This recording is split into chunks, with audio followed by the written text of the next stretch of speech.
shifa linnas wa rahma lil mu'minin. C'est comme ça que le Coran se décrit lui-même. On révèle un Coran, nous révélons des passages du Coran comme des remèdes et une miséricorde pour les croyants. Et ce Coran lui-même, il ne fait que répugner ceux qui sont rebelles. Ils ne sont pas prédisposés à écouter avec l'oreille du cœur. Parce qu'il y a des gens qui entendent, qui écoutent, mais qui n'entendent pas. Il y a beaucoup de passages dans le Coran où il y a une description de gens qui regardent mais qui ne voient rien et qui écoutent mais qui n'entendent rien.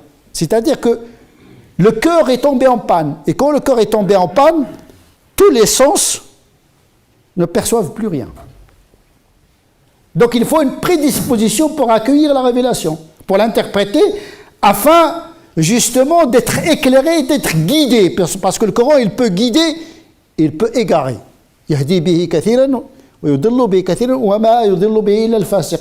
C'est-à-dire en réalité, ce Coran, il ne fait qu'éloigner les gens qui sont injustes. Donc, d'abord, la justice est dans le cœur de l'homme avant qu'elle soit dans le texte. Et c'est très important parce que beaucoup de musulmans disent « Je suis dans la guidance ». Oui, tu es dans la guidance, mais tu peux être l'égarement dans la guidance. Parce que tu peux tuer quelqu'un au nom de cette guidance.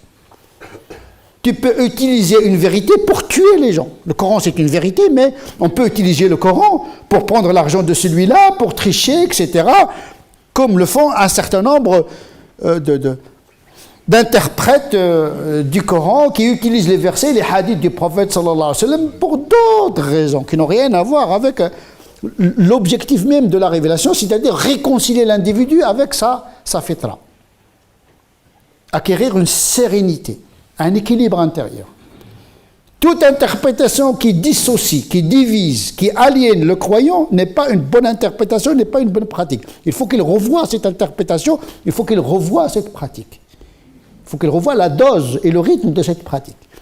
Parce que la pratique, il est au service, la charia, la loi.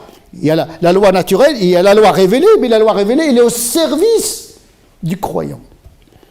Comme la nature est au service de l'homme. Sakhara lakum. C'est-à-dire que la nature, il est pour l'homme. La charia également, il est pour l'homme. Il faut en faire un bon usage.